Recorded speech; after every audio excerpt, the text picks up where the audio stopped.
اللہ کا ذکر۔ مولانا رومی رحمۃ اللہ علیہ فرماتے ہیں کہ ایک صوفی اللہ کے ذکر میں شب بیداری کر رہا تھا۔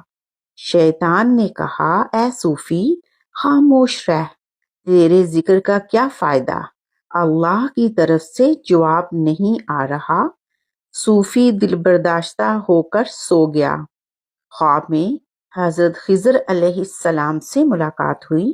آپ علیہ السلام نے فرمایا، اللہ کے ذکر سے کیوں غافل ہو گئے ہو؟ صوفی کہنے لگا، اللہ کی طرف سے جواب نہیں آ رہا، اس لیے ذکر چھوڑ دیا۔ حضرت خضر علیہ السلام نے فرمایا، اللہ کہتا ہے، اے بندے، تیرا اللہ کہنا ہی میرا جواب ہے۔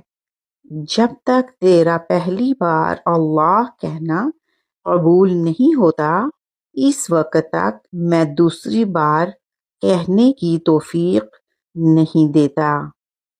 سبحان اللہ۔ شکراً۔